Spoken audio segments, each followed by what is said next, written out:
we doing? Good to see you all.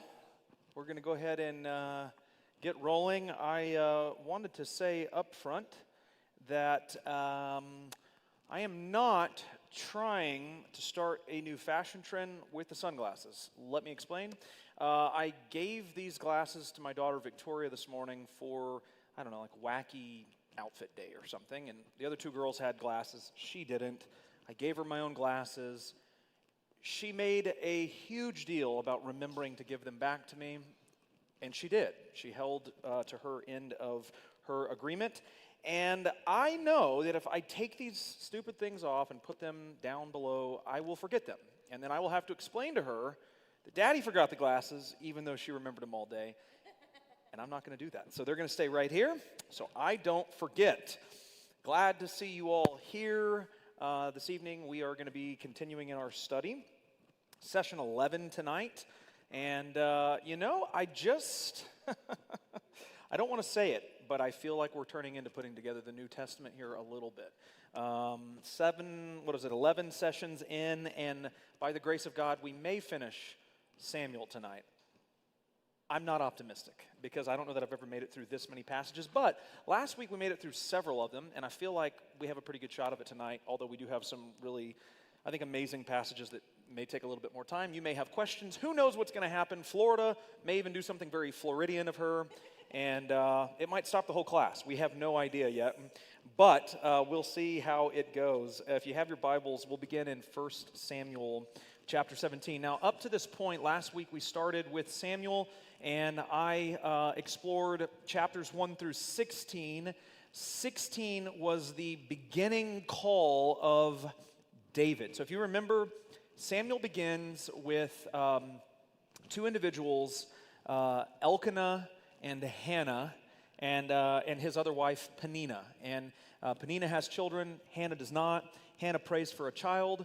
God hears her prayers. She conceives and gives birth to a boy named Samuel. Samuel is raised in the temple because he is given to Eli the priest to learn how to be a priest. It is there that he is also confirmed as a prophet and eventually a judge. And he is the one that God uses to communicate various messages to the people of Israel, who at this time are in the tail end of coming out of the Judges era. Okay? They need a king. They decide they need a king. And God tells them, he's already told them once before, but he tells them again by the mouth of Samuel, you don't want a king? They're going to take your sons and have them put to death in battle. They're going to take your daughters and make them servants. They're going to take your land. They're going to take your resources. Everything that you have will belong to the king. You do not want this. And they're like, yeah, no, but we do. And so they get a king. They anoint Saul, who beyond being very handsome, also seems to have an abnormally long neck. And he is not a man of character. He does not follow the commandments of the Lord. He is not obedient to the law. And there are three incidents that we talked about last week which disqualified him ultimately, ending with not killing Agag, the Amalekite king. And we're going to see how this kind of comes up later in our story today. There are some consequences still from that are going to affect Saul. But all that to say that after Saul is disqualified, God tells him again through the prophet Samuel that I am tearing the king from you, the kingdom from you rather, and I will give it to your neighbor. He doesn't disclose who the neighbor is, and Saul is left with that. David is then anointed. Chapter 16, the son of Jesse. Jesse has many sons. If you remember, all of them pass by Samuel. Samuel is like, nope, none of them. Are you sure you don't have another? And they're like, yeah, well, I mean, I have David. He's the young boy down tending the sheep. And it's David, the young boy tending the sheep, that is going to be the new king of Israel. And I made this point, and we're going to see it play out today, that David's life in many ways mirrors the life of Jesus, that he is anointed early, that he suffers at the hands of his people before he is eventually ascended to the throne. In the same way, Jesus is anointed early through baptism, suffers at the hands of his people, eventually ascends to the throne at the right hand of the Father. So we see a lot of these Davidic messianic connections, and we're going to continue to see those this evening as well. And so chapter 17 begins now with Saul, who is still king, is operating as king. Now, mind you, God has torn the kingdom from him. So in God's eyes, Saul is no longer the king, but no one knows that.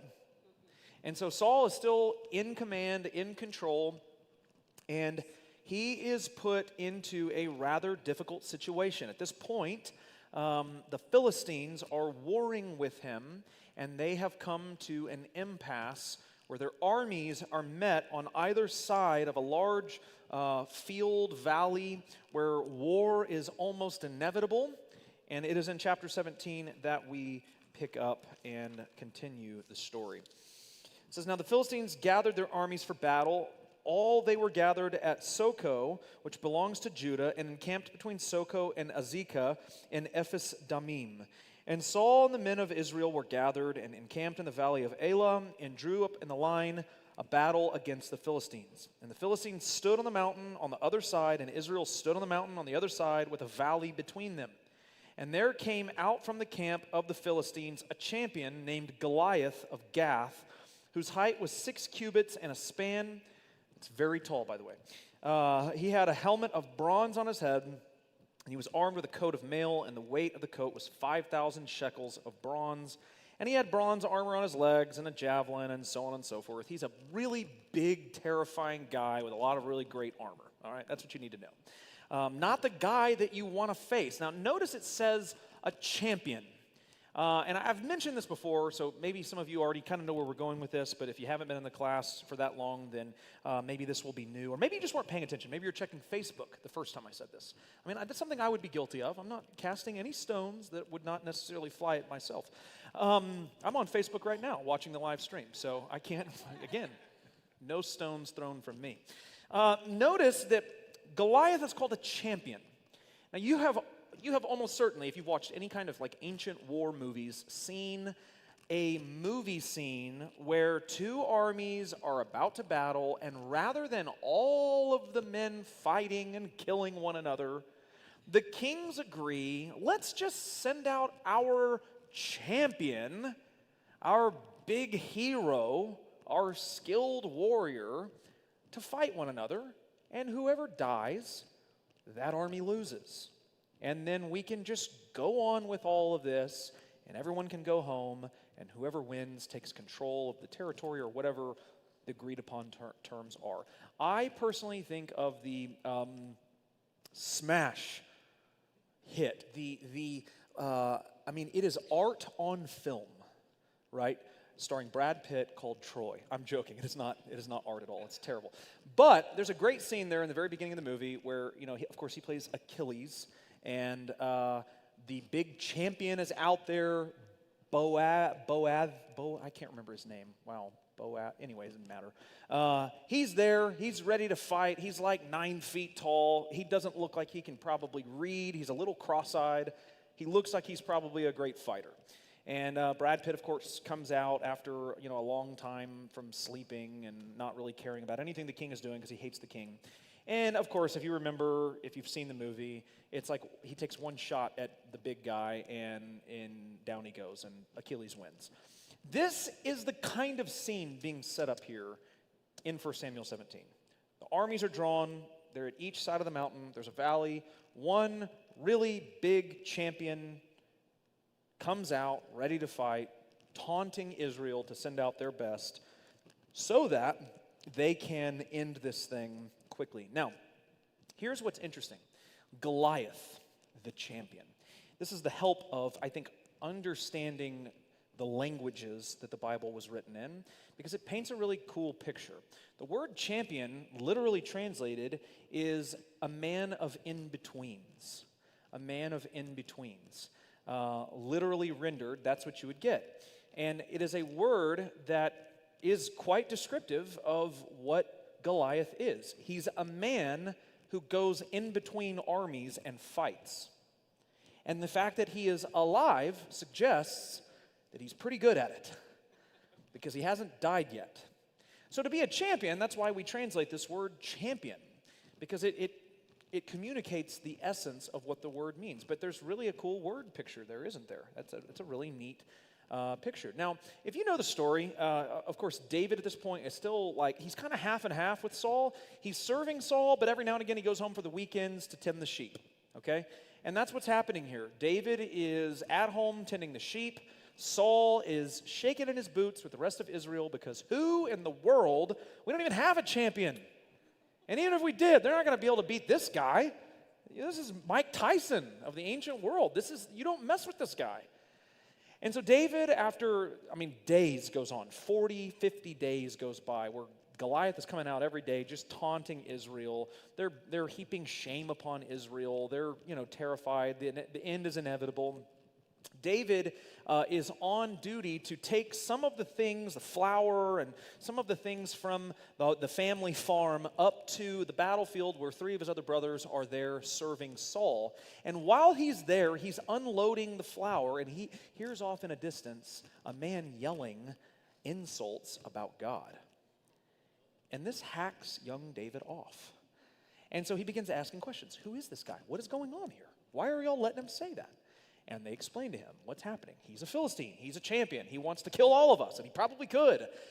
And no one of us wants to go out there and fight. And David asked the question, what will Saul give me if I go out there?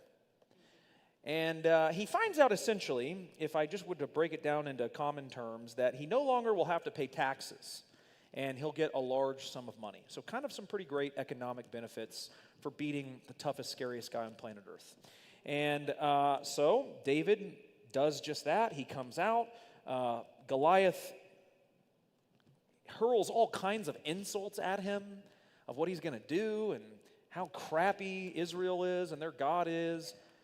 And David responds that the Lord God, the Lord of hosts, is going to devastate him. And they begin charging at one another. You know the story. David flings the slingshot with the rock, and it goes into the forehead of Goliath. Now, I will just again submit to you that this story in children's ministry looks a little different than how it's described, okay? First of all, apart from all the insults, Goliath is just kind of bumped on the head, and that kills him. The description in here is a little different. It's not just that he gets a little bruise on his little forehead. It says, David put his hand in his bag and took out, this is verse 49 of chapter 17, and took out a stone and slung it and struck the Philistine on his forehead, and the stone sank into his forehead. Again, this is like HBO Max miniseries quality. This is Game of Thrones, right? This is like top-level violence. The stone sticks into his forehead. He falls on his face to the ground, and David prevailed over the Philistine with a sling and with a stone and struck the Philistine and killed him. And there was no sword in the hand of David. Now, this would surprise most people because, again, Goliath is unbeatable. David's a young boy. He doesn't even have a sword. He's never probably been in a fight in his life. He's a sheep herder, so he's probably not, pretty athletic, but he's not a fighter. And yet, he topples the Philistine champion, the man of in-betweens. This would be surprising if, and only if, you were completely unfamiliar with the story of Judges. What happened in Judges that would not surprise you about this story? Anyone want to take any guesses? There were several things in Judges, and all of these, you can just pick one, and they illustrate why this story shouldn't be surprising. It's been a few weeks, so I will give you the answer. In Judges, what we find is that whenever God's hand is on someone, victory, from a military sense, is a joke to God. So Samson, surrounded by 5,000 people, no big deal. Hey, pick up that donkey jaw and just kill all of them. That's not a problem. The Spirit of the Lord rushes upon Samson, 5,000 people dead with a bone in his hand. God continuously illustrates the fact that when his hand is upon someone, there is nothing they cannot do. And so this, really, honestly, in comparison to some of the stories in Judges, is really not that, it's really not that impressive. I mean, it would be impressive if you were there, but in the grand scheme of things, God has done way crazier things up to this point. And so this is what we find, right? David is anointed. David has the Spirit of God on him. God goes with David wherever he goes. And when God brings David to this place, and David is enraged by the blasphemy that is happening from this Philistine giant, none of the logical details matter for David. What matters to him is justice and prevalence over these weaker nations who serve false gods. And so David steps up, and God acts, and Goliath is dead with a slingshot. Now, I do want to say this because I think this is an important note to make here, and that is the moral story of David and Goliath is often very misunderstood.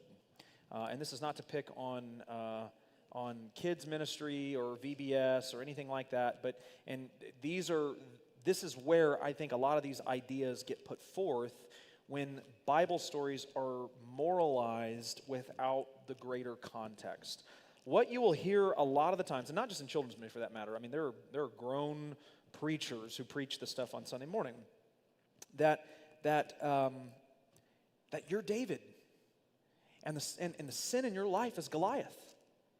And God is asking you to put your faith in him and pull out one of those stones and slay that giant, and you'll have victory. Right? I mean, these are the kinds of things that are preached, and people they'll cheer. Oh my gosh, I have 3 giants in my life right now, and David had 5 stones, so I've got 2 left over after. I mean, this is the kind of thing that, right, that people do. This is where their mind goes, and that is not the moral of the story. That is not the thing that we're supposed to take away from David and Goliath. If we are to moralize this or put it into an applicable terms for us, you and I are not David, right? Goliath is absolutely sin, wanting to destroy you, wanting to kill everything that you love and hold dear. But you are not David. You are Israel, shaking in your boots, hiding in your tent, hoping that something happens that brings you out of this perilous moment that you otherwise have no control over. You're not David. Jesus is David. Jesus is the one who rises up and slays the giant of sin and gives hope and brings freedom and celebration and joy and on and on and on. You do not have the stones in your belt to slay your sin. Otherwise, you wouldn't need a Savior. Amen. Jesus is David. And David is a picture of Jesus. That is really the intentional story of David throughout the entirety of his life, that he's this anointed king who has a father-son-like relationship with God. We'll get to that in a little while. Any questions on this one? David and Goliath. Can we admit that Goliath is a pretty cool name? I mean, can we agree on that? Yeah.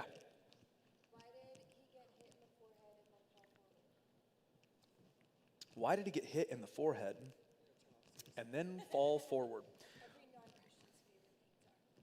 Is that? Oh, I've heard it a lot. I've heard that from other stories, but not from David and Goliath. I mean, I don't know. It didn't. I mean, but should that surprise us? He was like 9 feet tall. It was a rock. I mean, it was hard enough to go into his forehead, but I'm not sure it would have been hard enough, like momentum-wise, to knock him backwards. It would have been hard enough and bad enough. You want me to do that? I've got some physics background. Let me see if I can remember how to do calculus. It's only been about 10 years. I mean, I've never heard that question. I don't know that that's a compelling question to me. Interesting. Now, can I be, gosh, I hate to say this. This is just so macabre for me to say. Well, it doesn't matter. But I heard this, it's just weird. I heard the same question, was that today? It was literally today about another assassination. That's all I'll say.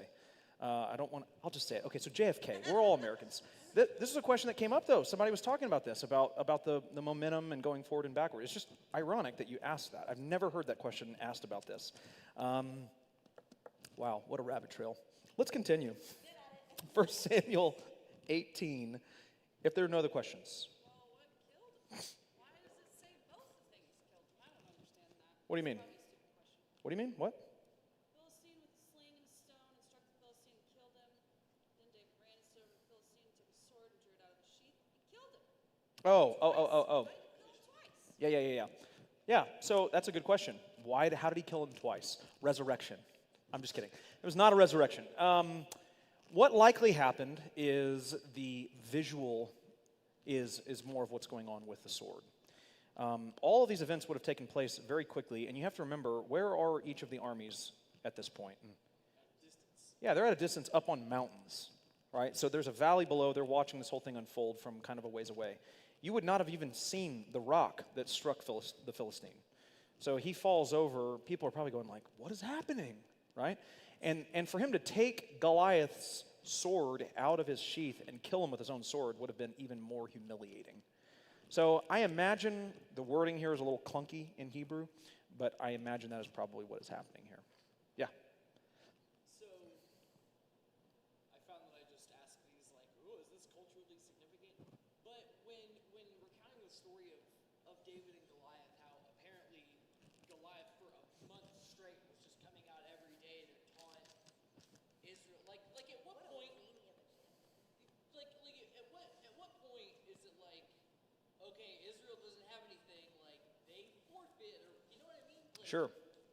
So, I mean, you got to remember that I think for us, time is a much different animal than it would have been for a person in the ancient world.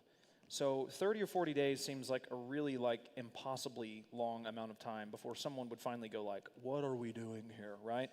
But we can get across the country in a matter of 5 hours. We can get around the world in less than a day. To make a trek of any substance like what these armies had already gone on would have taken months.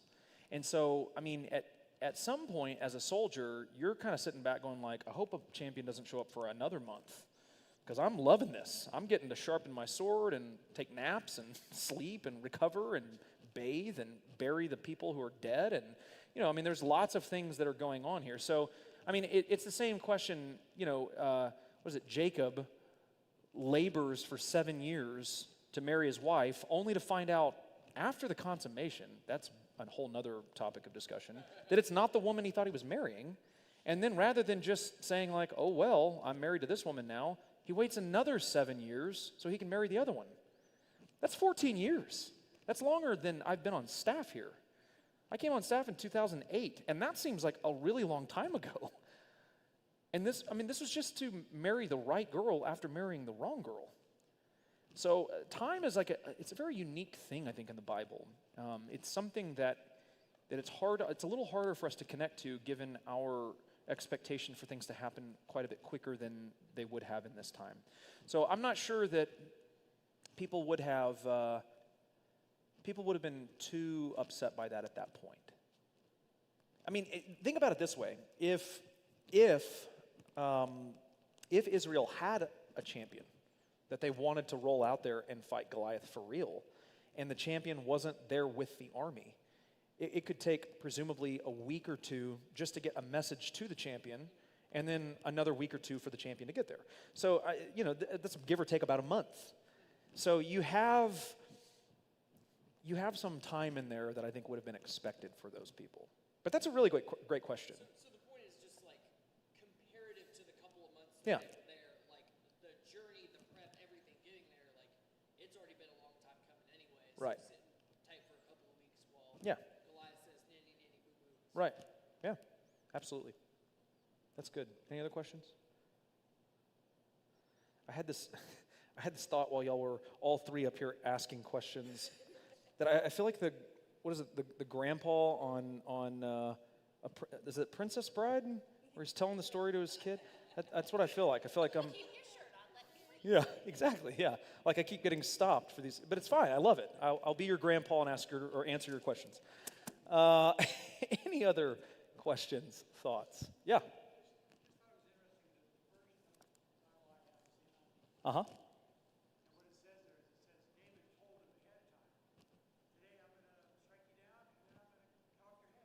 Yeah. Yeah.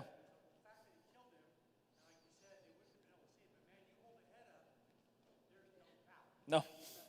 No. They're like, Goliath is, maybe he's taking a nap. Ooh, no, his head is off now. Nope. No, we've lost. We've definitely lost, guy, right? I mean, you're exactly right. Yeah, that's a great point. Very good point. Any others? Oh, over here. Yes.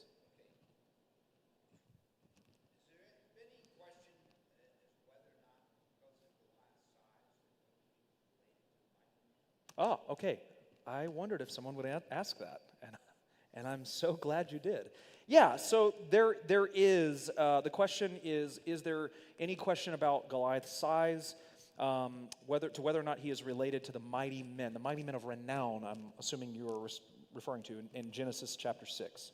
Right, so the days of the Nephilim, the mighty men of renown, these half-breed angelic human creatures that were quite large. In fact, Numbers, we talked about that when we got to Numbers, that we were like grasshoppers in our own sight. So whether or not they are related, there has been a lot of speculation as to whether or not Goliath is a descendant of the Nephilim. And there are really, so it's hard to answer. There are a couple of scenarios in which it could be possible. The main problem, but then it's the same problem posed for Numbers as well, is how are the Nephilim still on the earth after the flood? Because the Nephilim come into existence in Genesis 6. It's the thing that really perpetuates the flood because it's sort of the last straw, right? We're now having sexual relationships with angels. The whole natural order has been thrown into disarray. God floods everything and starts over. But we get to Numbers, and the Nephilim are there again. And so how does that happen? And if they're there, then Goliath could be a descendant of them. There's really a couple of options that would make that possible. One is that when all life is destroyed as a result of the flood, that it is a reference to all created natural life, and that the Nephilim would not be qualified in that category. That perhaps they survived the flood because of their strength and their size and their ability to survive. That's the first possibility. I don't think that's probably accurate. And the reason why is the way that Genesis reads, it seems to indicate that every living thing is dead, other than those who are on the ark. The second option is that one of them hid out on the ark. That's the least acceptable answer, in my opinion. Which then leads only to a third option, which is after the flood, the angelic human relationships continued. And I don't think that there's any problem with that rendering. There's nothing that explicitly says that was happening, but there's nothing that indicates that it wouldn't be possible either. So what we do know is that from the point of the flood after, at least to Numbers, when they are circling the land and getting ready to enter into Canaan, they spy out Nephilim, and they're there. And so we got to do something with that. And if they're there in Numbers, it is certainly possible then that they have a lineage that would have led down to Goliath. That is a very popular thought and theory. And there may be some scholarship on that now that has more definitive answers for you that I'm not aware of. It's been a little while since I've looked that up, but either way, Goliath's size and his ability to survive such that he's a champion, I think, is significant. And again, reading this from the eyes of an ancient person in this context, the idea of the Nephilim would not have been something outside of their minds. And so I think it is a very okay, I wouldn't say that like I'm staking my eternity on it, but I would say it's a very okay connection to make. It's plausible enough that he might be a descendant. Yeah, great question. Really love that. Any other questions? All right. Man, I like it. All right, 1 Samuel 18, 20, and 30. So we're building here, right? Saul, so let me back up. After the death of Goliath, David becomes a national hero. I mean, what he's done is unimaginable, He's just a boy. And all of a sudden, he's killed this, decorated, gigantic champion. And the people are beginning to sing songs about him, and they're all, there's all kinds of things going on. Saul's jealousy continues. It says where is it at? In verse 6, as they were coming home, David returned from striking down the Philistine. The women came out of the cities of Israel singing and dancing to meet King Saul with tambourines, with songs of joy, with musical instruments. So Saul's like, yes, I'm the glorious king who's defeated the Philistines. And the women sang to one another as they celebrated, Saul has struck down his thousands and David his 10,000s. Saul's immediately angry. They have ascribed to David 10,000s, and to me they have ascribed thousands, and what more can he have but the kingdom? And Saul eyed David from that day on. This begins a plot of jealousy. What happens is Saul gives David a proposition. He's already gotten a lot of money. He's already got a lot of national attention. He's like, hey, why don't you join the royal family? I'm going to give you my elder daughter, Merab, and only be valiant for me and fight the Lord's battles. For Saul thought, let not my hand be against him, but let the hand of the Philistines be against him. And David said to Saul, who am I and who are my relatives, my father's clan in Israel, that I should be a son-in-law to the king? But at that time when Merab, Saul's daughter, should have been given to David, she was given to Adriel, the Meholathite, for a wife. And so now we're introduced to another woman named Michal. And this is Saul's youngest daughter. And it says that they were both, it seems like, mutually in love with one another. And Saul thought, let me give her to him, that she may be a snare for him, and that the hand of the Philistines may be against him. This is a very strange thing to think. This is his daughter we're talking about. Yes, let me give you my daughter, that she may be a really big pain in your behind, and that maybe you'll die in war. This is a weird thing to think, right? Saul's a messed up guy. And so David agrees, but Saul gives a kind of a condition. I will give you her to marry if, and only if, you bring back the foreskins of, say, 100 or so Philistines. Now, apart from the fact this is a very disgusting thing to ask for, it also seems a little over the top. But David arose, verse 27, and went along with his men and killed 200 of the Philistines. And David brought their foreskins, which were given in full number to the king. How did that happen? I mean, just, again, not to conjure any bad pictures, but, like, what was he carrying them in? Who counted those? Really? And David brought their foreskins, which were given in full number to the king, that he might become the king's son-in-law. And Saul gave him his daughter, Michal, for a wife. But when Saul saw that the Lord was with David, and that Michal, Saul's daughter, loved him, Saul was even more afraid of David, and so Saul was David's enemy continually. This begins a pattern of kind of these crazy episodes where Saul loses his mind and tries to kill David, and then David stops him, has the ability, it becomes possible for him to kill Saul in return, and because David's a nice guy, forgives Saul. And Saul says, thank you, the Lord is so gracious, you're so kind, may I never hurt you again, until his next crazy episode when he tries to throw a javelin at him, or whatever the next thing is. Yes?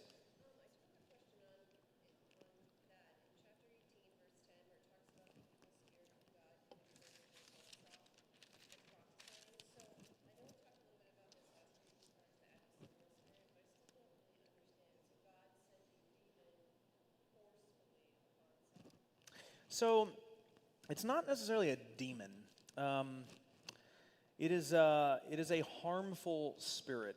So, it's a little unclear, honestly, what that means. What it does mean is that, yes, God is in the mix here, bringing this sort of grief and anger upon him. And the question becomes why, right? Why is God doing this?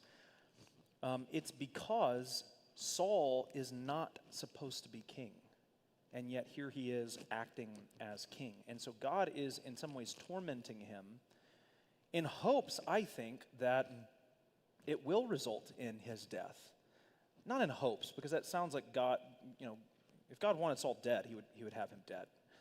But it's setting up a precedent of two things. One, Every time Saul behaves this way, it brings judgment upon himself for the fact that he's not resigned the kingdom as God said. But two, it gives David more and more opportunity to demonstrate humility and grace, which props him up as a godly and righteous king. So throughout 1 Samuel, what we're doing is we're building character for David. Right? David has already been anointed as king in chapter 16. He's technically king. And yet, he's serving this false king. He's being threatened and coming near to death several times. And though it would be completely within his power to have Saul killed or to kill him himself, he chooses to forgive every single time. So there's something that we're seeing in David that is different and unique and trustworthy and will set a pattern, an example for what God expects from his kings. In fact, David is going to write about this at the very end of his life in the end of 2 Samuel.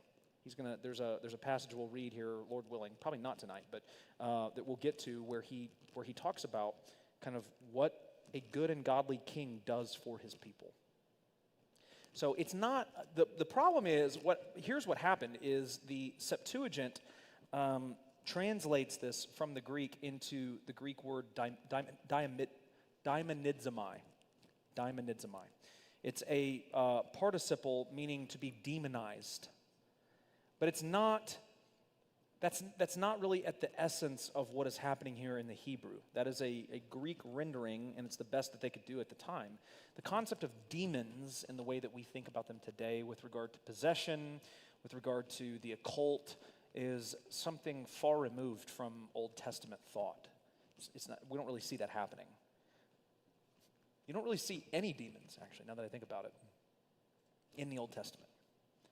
I mean, you see Satan, but you don't really see anything like what you see in the New Testament, where all of a sudden things are going crazy, right? And people are being possessed, and there's all kinds of crazy stuff going on, and there's a reason for that. While we're in the territory, I'll remind you, we've talked about this before, perhaps other classes, but there is something that takes place on I'm going to use a big term here, but it's an important term for you to hear, and you'll probably read it if you ever read any books about this stuff, on the eschatological time frame. Eschatological or eschatology means the end things. And so when Jesus is born, when he comes in the flesh, this sets off a ticking time bomb, if you will, for the eschaton, for the kingdom to come. And Satan knows this. So Revelation chapter 12, we get this sort of interlude in this apocalypse that John is receiving. And we flash back, not from the future, but backwards to when Christ is born. And even prior to that, prior to his birth, it says that the dragon is seeking to destroy the woman, and that he is waiting, because the woman has become pregnant, and he is waiting for the child to be born that he may devour the child. But it says the child is born, and he is caught up with God at his right hand, and this infuriates the dragon. And he begins at that point then to wage war on the woman. And the woman then is protected, but her offspring are then the ones that the dragon begins to persecute and try to devour. And what we're told about those offspring is that they are the ones who keep the commandments of the Lord and hold fast to the testimony of the Lamb. So that's us, by the way, the dragon. So what Revelation 12 does is it gives us a snapshot in time of something extremely significant that really brings a lot of explanation and clarity on why all of the sudden in the New Testament you have this massive uptick in demon activity, in supernatural activity, in spiritual activity. This is one of the things that people who hold fast to a more charismatic approach fail to be able to address, which is we want to borrow everything from like the book of Acts, right? The Gospels and Acts. This is how God acts. This is how he's operating. So this is what we should be doing. No, that is not true, because even by the time Paul begins penning his letters, it seems like the church is operating on a far less charismatic scale. And that is because Christ has already conquered sin and death and has ascended to the Father. But there's this time frame when Christ comes in the flesh, in the incarnation, that Satan seizes that opportunity to begin to try and attack. And it's why you see it happening in the Gospels even from the very beginning. When Jesus goes into Matthew, I think it's chapter 4, where he goes into the wilderness. And this is the first, it's like, you've been reading the Old Testament, and you've seen Satan like maybe 3 times, and he hasn't even been a massive figure. He's just been this kind of like behind-the-scenes guy doing nefarious things. And then you get to the Gospel of Matthew, the 4th chapter in, and all of a sudden Satan is talking to Jesus and quoting Scripture and telling him, if you'll just bow down to me, I'll give you anything you want in this whole kingdom, this whole world. And all of a sudden you're like, what is happening? Where did this guy come from? Right? Well, Revelation 12 explains that. It's because this time countdown began, and Satan knows this is my time to attack. And if I don't devour this child is going to crush my head one day. And he does. He does. And so those events help explain a lot of stuff. So all that to say, coming back to this now, the spiritual demonic activity at the time of David is like virtually undetectable. Because that's not really the point right now. And what we find in the Old Testament, more than spiritual attacks from Satan, are sin doing what sin does, which is just causing us to make bad choices that serve ourselves rather than the Lord, and the consequences that follow for it. Yeah.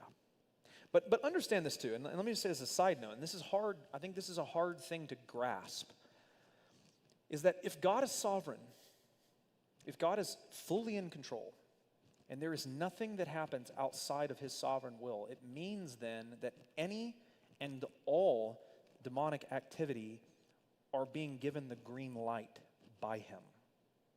So it's when you have demon possession, when you have supernatural stuff going down, there's never a moment where God's like, oh, really? Like, he's very aware. He has to be, otherwise it wouldn't be possible, because nothing can happen outside of the will of God. Otherwise, he was no longer God. He's just another being. So it seems kind of scary that God would cause a harmful spirit to come upon Saul. It's certainly a disciplining tactic that's happening, and it's earned. Saul shouldn't be doing what he's doing right now. But I don't want that to alarm you to draw any modern applications either. Like, for example, if I am living in rebellion or disobedience, that God might demonize me. That's not really how this works. First of all, if you're a believer, you can't be possessed or you can be attacked. You can be, and that is really demonized is why I'm using that terminology, because demons can affect the people of God, but they can't know your thoughts. They can't possess you or make you do anything that you don't want to do. You're sealed by the Holy Spirit, Paul says in Ephesians. You belong to him. And so it's a weird contrast of understanding that these things happen within the sovereign will of God, but that also God doesn't act like this or operate like this with us. This is a different context, a different covenant, and a very unique situation.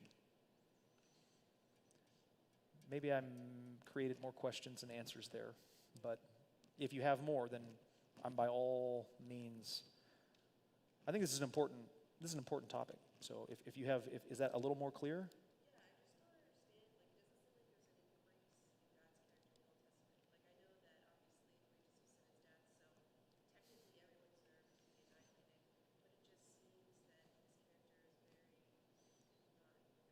Mm-hmm.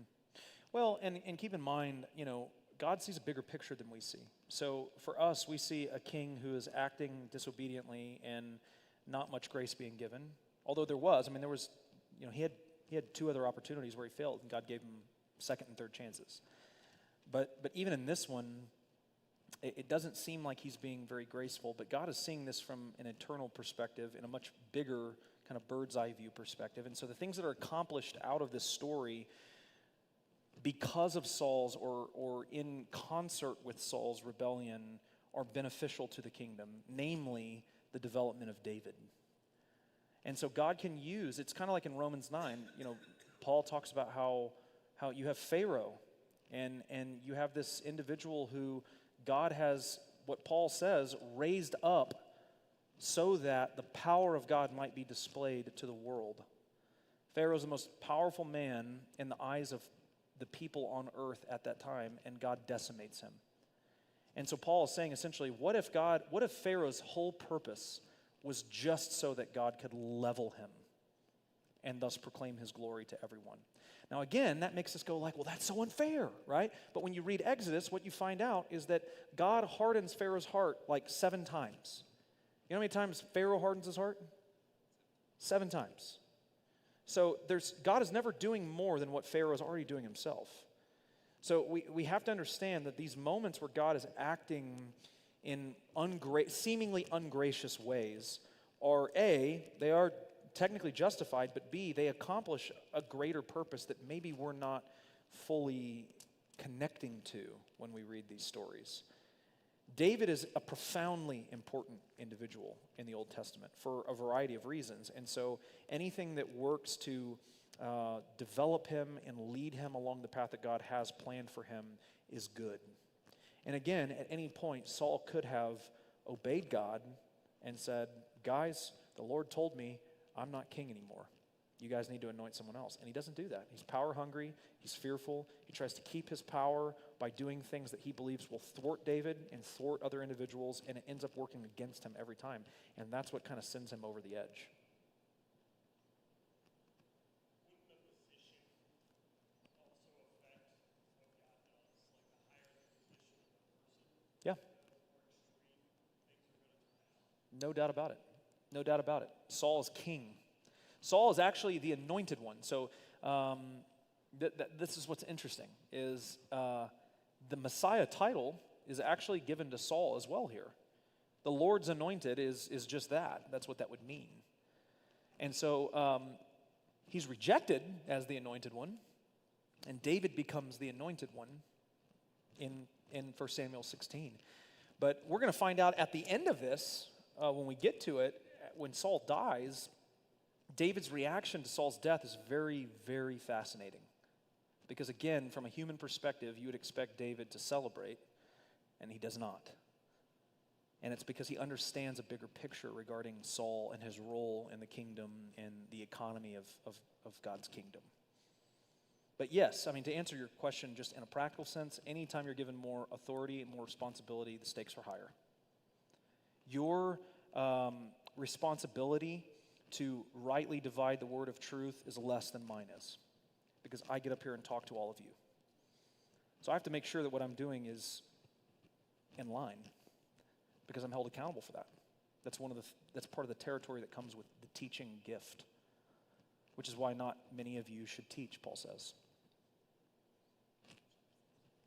What? James? Is that James? Interesting. Is there not another Pauline thing as well? I'll trust you. You have Google. I'm kidding. You know James. I'm kidding. Any other questions? That's a good question, Katie. I really appreciate that. I think this is one of the hardest things for people to understand. And I would be lying to you if I said I had it like fully figured out. I think I've just come to a point in my life where there have been more times in my life than I care to admit where there was something bigger going on that I wasn't able to see. And so I just trust that that's what's happening here in a lot of these situations. Any other questions? Man, y'all are a talkative bunch. I love it. Where has this been? Session 11. We've gotten through 2 verses. I'm all for it. All right, we're going to jump ahead 10 chapters, okay? A lot of things that go on here. Again, Saul trying to kill David over and over and over again. David flees. Saul pursues. It's just sort of this like cat and mouse game. We get to chapter 28. David has fled, and he is now with the Philistines. So this is a strange turn of events. The thing that put him on the map, killing Goliath, he's now marching around with him. He's like, well, I'm tired of Saul trying to kill me all the time, but I'm also pretty good at fighting, and I've got all these guys that are with me, and they're really good at fighting, so we should go fight. And so they go, and they begin marching with the Philistines. Now, when that's happening, Saul is again forced to go to war against the Philistines. And Saul is terrified, shaking in his boots because he does not believe they can win this war. And he's cried out to God, and wouldn't you know it, God hasn't answered him. Wonder why? It's because he's not the king anymore. So it says that he calls upon a medium. Now, there's an interesting verse here in, where is it at? Verse 3. Now Samuel had died, and all of Israel had mourned for him and buried him in Ramah, his own city. And Saul had put the mediums and the necromancers out of the land. He made it forbidden. Kind of an Uther Pendragon move here. If you're familiar with Arthurian lore, Uther's father bans wizards, and so it's ironic that, anyways, Merlin. We're in a Bible study, not an Arthurian study, so what am I doing? So this is outlawed. Mediums, necromancers are not allowed. And Saul pulls this really shady move where he dresses up as someone else, goes with 2 other people to find a medium, and even the medium's like, you can't be here, I shouldn't be doing this. If the king finds out, I'll be put to death. And this shady guy in a cloak is like, don't you worry, nothing's going to happen to you, baby. And it's probably not exactly how he says it, but she finds out through the course of events that this is in fact the king. So he's kind of, again, this again highlights the hypocrisy of who Saul is. He's getting rid of necromancy, he's getting rid of mediums, which would have been a good thing. These are strictly forbidden in the law, in the Torah. And yet now, because God is not answering him, he's seeking out one of these people who he has banned because he's not really sure what to do. Yeah. And she says, whoever you call out, I will bring up for you. And he says, bring up for me Samuel. And when the woman saw Samuel, she cried out with a loud voice. Now, let's talk about this. This came up several weeks ago in this class. And this was one of the questions that was brought up. Seems like the woman is surprised that this has actually worked. She cries out with a loud voice. I would contend that that is not true. Her crying out is a result of her figuring out what's going on. The king, who promised she would be killed if she ever did this again, is standing right before her, and she just done it. And so I think this moment is not so much oh my gosh, I can't believe that worked, but oh my gosh, I can't believe who just asked me to do this. Are you following me? Because she doesn't seem to have a problem with describing Samuel coming up out of the ground. It doesn't seem like something that is really taking her aback. It says, when the woman saw Samuel, she cried out with a loud voice, and the woman said to Saul, why have you deceived me? You are Saul. The king said to her, do not be afraid. What do you see? And the woman said to Saul, I see a God coming up out of the earth. A Lord, a God. Not the God of gods, but just a powerful figure. And he said to her, what is his appearance? And she said, an old man is coming up, and he is wrapped in a robe. And Saul knew that it was Samuel, and he bowed with his face to the ground and paid homage. And then Samuel said to Saul, why have you disturbed me by bringing me up? And Saul answered, I am in great distress, for the Philistines are warring against me, and God has turned away from me and answers me no more, either by prophets or by dreams. Therefore I have summoned you to tell me what I shall do. And Samuel said, why then do you ask me, since the Lord has turned from you and become your enemy? Ooh. The Lord has done to you as he spoke by me. For the Lord has torn the kingdom out of your hand and given it to your neighbor David. Because you did not obey the voice of the Lord and did not carry out his fierce wrath against Amalek, therefore the Lord has done this thing to you this day. Moreover, the Lord will give Israel also with you into the hand of the Philistines, and tomorrow you and your sons will be with me. That's dead, by the way. The Lord will give the army of Israel also into the hand of the Philistines. And then Saul fell at once full length on the ground, filled with fear because of the words of Samuel, and there was no strength in him, for he had eaten nothing all day and all night. I like how it kind of gives him a little bit of grace there. Like he fell over, but it wasn't all from fear. He was pretty famished too. He hadn't eaten a solid 24. So one thing that I did want to bring up, and I kind of skipped over it, and just again to kind of connect the dots for you. Go back up to verse 6. This is when Saul is initially inquiring of the Lord before he goes to the medium. It says, when Saul inquired of the Lord did not answer either by dreams or what? Or by Urim, or by the prophets. Do you have Urim in your translations? Yeah, so remember we talked about the Urim and Thummim.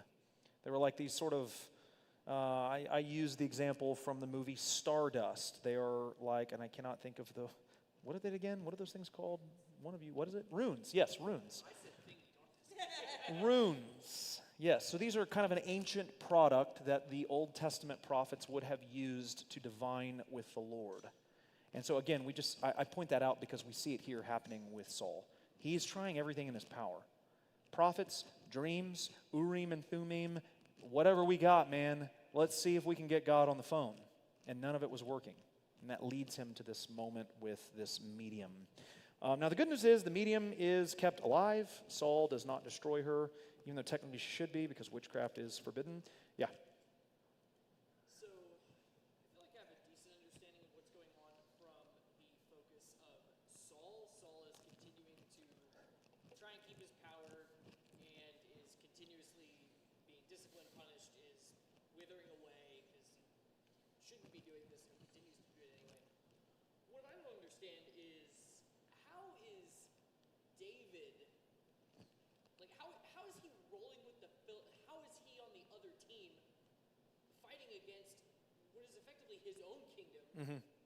Like I don't understand how that's okay. So at this point with David, David goes to the Philistines. I don't think, and I could be wrong about this, it's been a while, I didn't familiarize myself as much. I don't think he actually fights against Judah.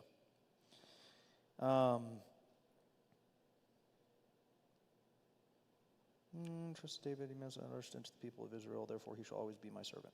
Yeah, I don't think that this is something that he is like, the Philistines, so you got to understand that the wars that are happening during this time, there's lots of other people in the picture. We're actually going to see that in this next part because, well, let's keep moving, and I will kind of answer what you're asking about here.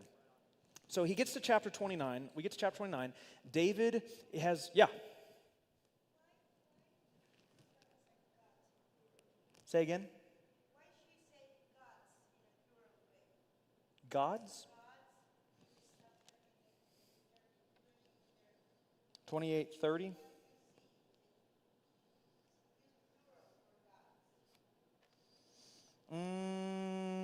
I have singular there.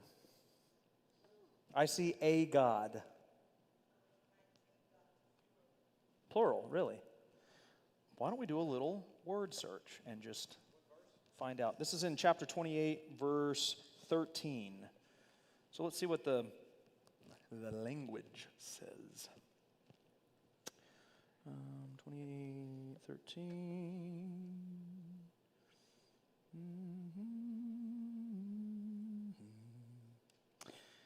Yeah, so this is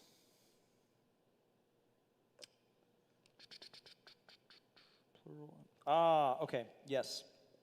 So it is a word that is often translated singularly but is grammatically plural. That's why your Bible, is that a Spanish Bible? They supposed to plural. Does anyone else have gods? Interesting. What is your translation? Which one? The King James Version. Is it in Spanish though? Oh, it's the actual King James. Interesting. I'll do a little work on that. It's Elohim, but it is the plural version of it. I don't remember the significance of that. The idea behind Elohim, though, is it is a generic word for God or Lord or someone in power. So you have in Greek, you have the word kurios, K-U-R-O-S, to transliterate it into English. It's a word that means Lord. So Lord, this kind of terminology that you find. It doesn't necessarily mean like the Lord. Yeah, it's just like my Lord. Like Sarah called Abraham my Lord, not in a God sense, but just like the Lord of the house, right? So I think the idea here is that it is a powerful figure. It is someone who is not just a frail person. There's some significant power that can be perceived by this individual. As for the plural and the singular, I vaguely remember, and it's been so long since I've studied Hebrew, I tried to forget it as soon as I could. Just to be totally honest, I'm a Greek guy. I can't remember the significance of it, but I will do a little work on that, and I'll bring it back next time. It's a good question. Yeah? Yeah, I noticed that when I was just looking that up. And I don't know that I love that translation. Elohim is not really good ghostly figure lingo, but I mean, the context, I think, is probably, it's not totally off base. Yep. What's your thought on this whole medium business? The medium. This is a very fascinating passage. It is. And you just indicated that she wasn't surprised that it worked. Mm-mm. And so, I mean, what are your thoughts on that? And today, Yeah. that stuff's still around. Yeah. I mean, do you think that these people actually have some type of quote-unquote dark gift to be able to connect to some type of spiritual world or Yeah. something going on there? Like, I just never So, if you hang around people long enough, you learn their language, right? I mean, I think that's kind of the gist of this.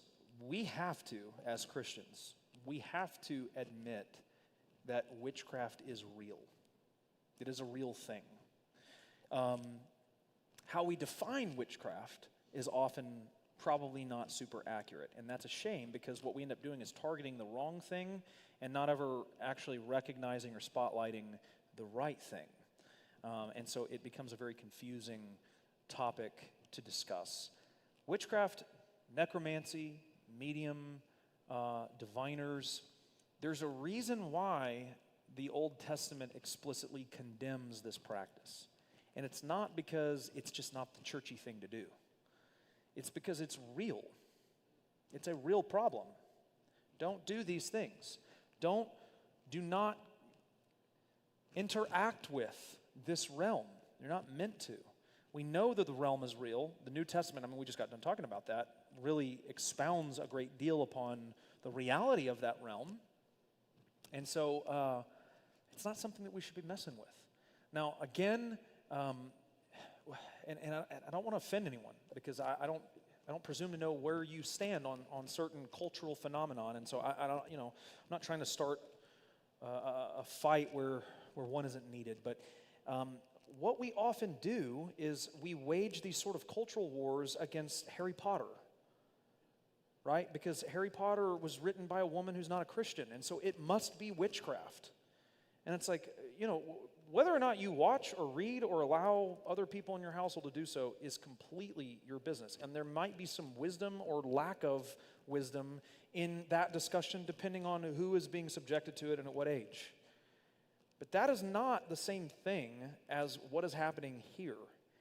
And beyond that, it becomes very confusing for people when you will tear down things like that, but then watch Lord of the Rings or whatever, because Tolkien was a Christian.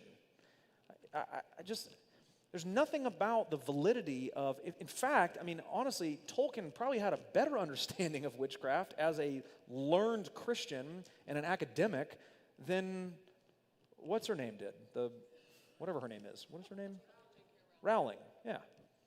So I just, even when you read, and I have not read, I will be honest, I have not read much of Harry Potter, not even enough to consider it a chapter's worth. I read a ton of things and I don't have time. There's other things I have to read.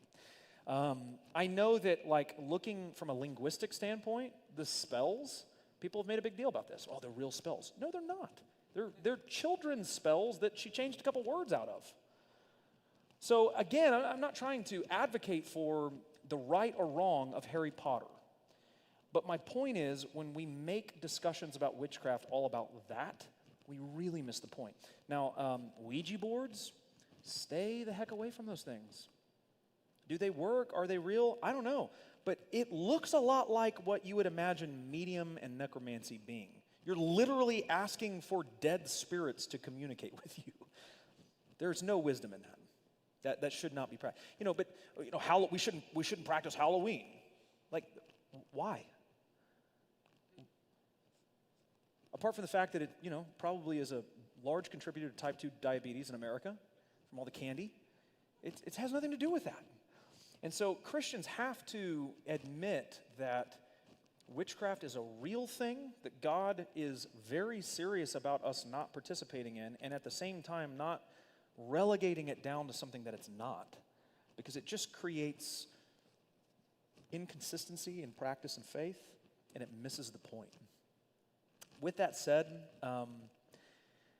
there are people that I have known in my life prior to Jesus that when I think back on my engagement with those individuals, it freaks me out that people like that are real.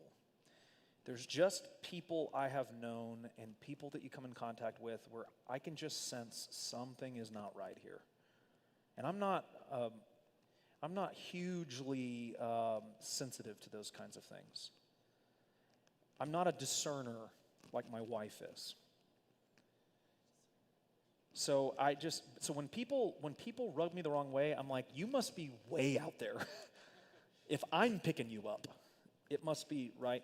And so, there's a lot of literature out there. So interestingly enough, I'll bring this up as well, and maybe I'll have some material to share with y'all from it. I purchased for a school thing a book written by the King James, the same one who authorized the King James version that you are apparently reading. And no, maybe not. Okay. It was penned by King James, called Demonology. And it is an historical account of what was going on in that realm during King James' time. There are like secondhand stories of things that had happened contemporary to him regarding the spiritual occult. It's not a book that's celebrating it. It's a book that is shedding light on what was going on in that time and what the church's position was on a lot of these issues. And very fascinated to read that, because this is like late 1500s, early 1600s when this was written. But all of that to say, I think that these kinds of things occur. We live in a world where there is a supernatural realm, and it should not surprise us then when things happen from the other side, not God's kingdom, but the other kingdom side as well. They're converging on the earth together. I mean, that's really the overarching story of Revelation, is a two-kingdom system warring against one another. The kingdom of the land, the kingdom of the dragon. The dragon's kingdom is very powerful, and the dragon himself is the prince of the power of the air and the god of this world. I mean, that's what the New Testament says. And so we shouldn't be surprised then if there are instances where these kinds of things happen. I don't think we need to think this was in Saul's imagination. I don't think we need to think that this woman was making this up. I think this was a practice. There's a reason why these ladies and these men were removed from the land, because they posed a threat. Questions on that one? Quick follow-up, as far as her calling up Samuel, Mhm.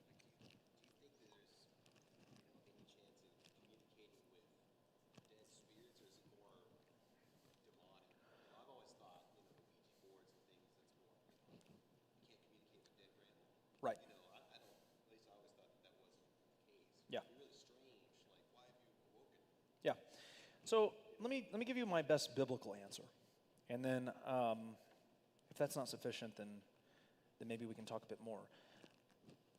It seems like I'll say two things, and one will kind of qualify the other. It seems like Samuel here is not a demon. Seems like he's Samuel. He's saying all the things that only Samuel would have known. He's not doing anything particularly deceptive. In fact, if anything, he's just telling Saul the truth about what's going to happen. And it does happen, by the way. Not to spoil this, right? Spoiler, but Saul is going to die in the next chapter at the hands of the Philistines. So it does seem like that's possible. On the flip side, the operation between life and death in the Old Covenant, I think, has changed a great deal. such that there is no longer this sort of holding place for people like there was then. So on the flip side, while it was possible here and during this time, I'm not so sure you're calling up grandma now. She's either to be away from the body as to be present with the Lord, as Paul says, or in the other place.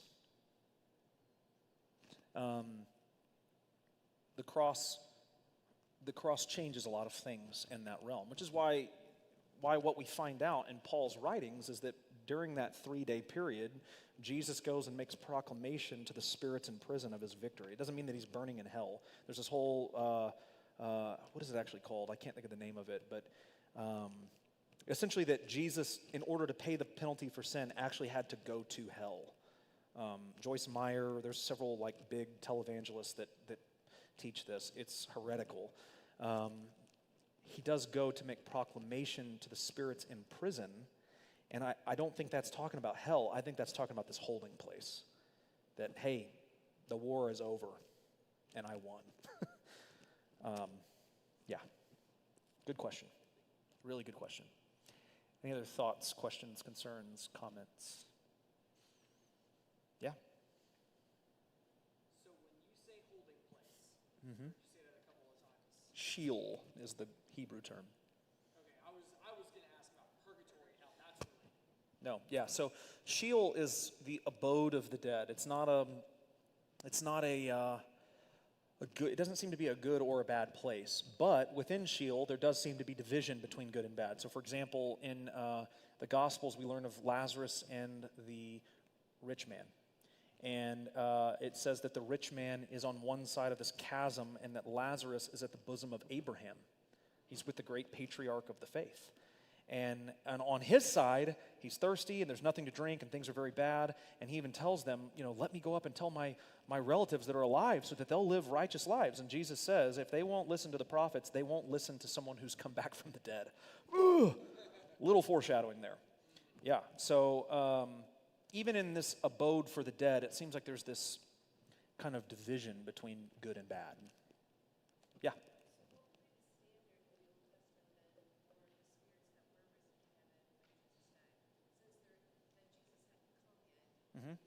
Yeah.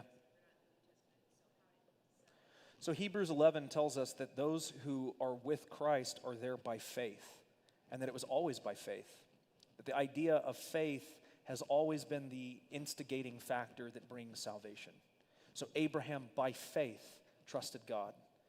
David by faith, so on and so forth by faith. It's all of these individuals who were trusting that God was going to bring a Redeemer despite the fact that they didn't know when that time would be. It always comes back to the heart, right? I mean, that's kind of the central idea of Scripture, both from an Old and New Testament perspective, that God has standards by which we should live. The law is binding. Jesus says, do not think that I have come to abolish the law, but I come to fulfill it. So all of these things, the righteous standards that God sets up for humanity are still in effect, but they're never meant to bring salvation. God's covenant with Moses and the Ten Commandments and the Levitical laws and the temple laws and the sacrifices, none of these things are meant to bring salvation. Because you even see Jesus saying to the Pharisees, he's actually quoting some of the prophets when he says, go and read and think and understand what it means when God says, I desire mercy, not sacrifice. The Pharisees are going, what are you talking about? Of course God desires sacrifice. There's a whole temple. There's a whole system. And Jesus is like, no, you've missed it. Because you valued these things in lieu of the weightier things. Mercy, justice, forgiveness, so on and so forth. So yeah, I mean, it's always been about the heart. It's always been about how we are situated spiritually before God. You can do all these things religiously, and it makes you no more intimate with the Father than a medium or a necromancer. You can be a broken individual who is struggling to get anything right. But if your heart is after the Lord and seeking righteousness, that's what God's after. That's really, and that's really the heartbeat of what we've tried to do in this church for the last at least, 20, 30 years, since the 90s.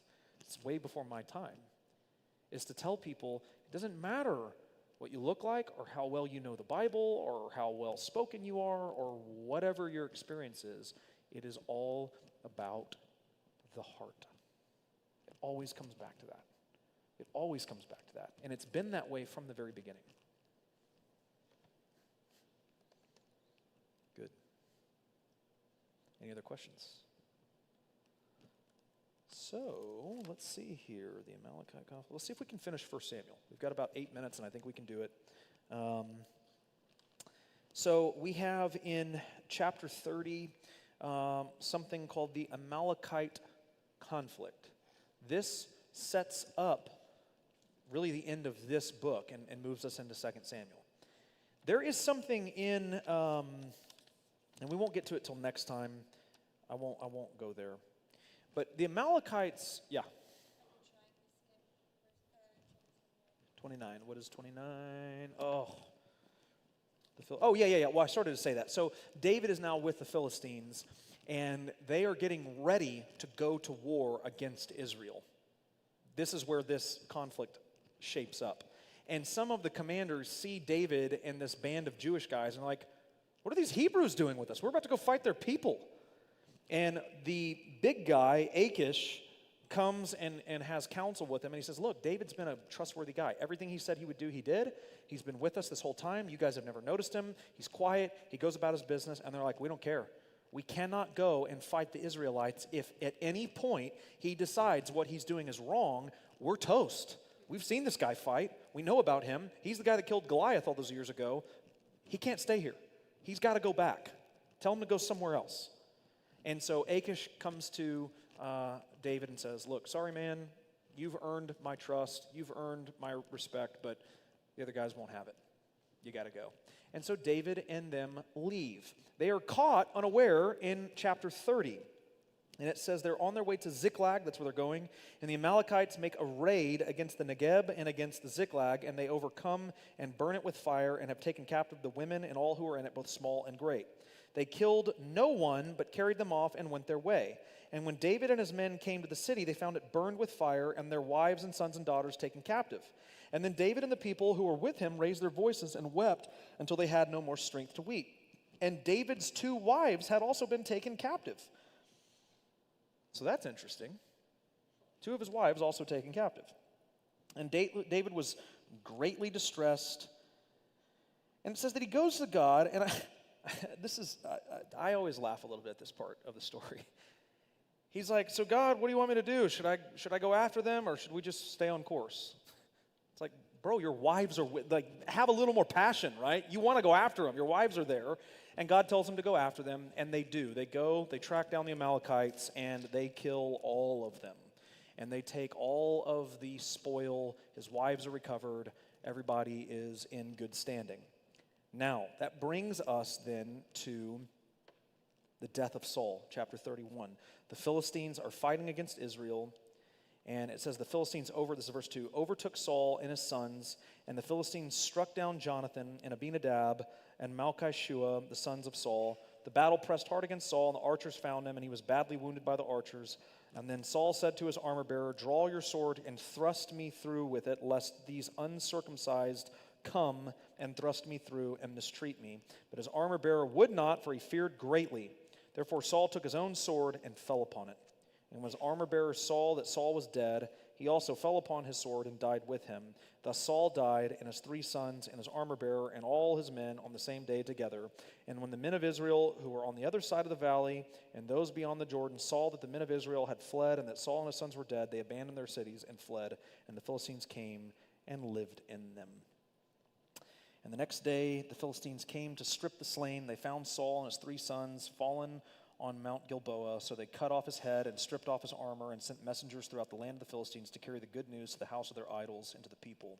They put his armor in the temple of the Ashtaroth, and they fastened his body to the wall of Bethshan. But when the inhabitants of Jabesh Gilead heard what the Philistines had done to Saul, all the valiant men rose and went all night and took the body of Saul and the bodies of his sons. And they came back to Jabesh and burned them there. And they took their bones and buried them under the tamarisk tree in Jabesh and fasted 7 days. Saul is no more. Now, we will come back next week and we will begin and hopefully conclude 2 Samuel. 2 Samuel is going to take us on this little next point, journey, whatever you want to call it, where we see David finally ascend to the throne. And we see God blessing.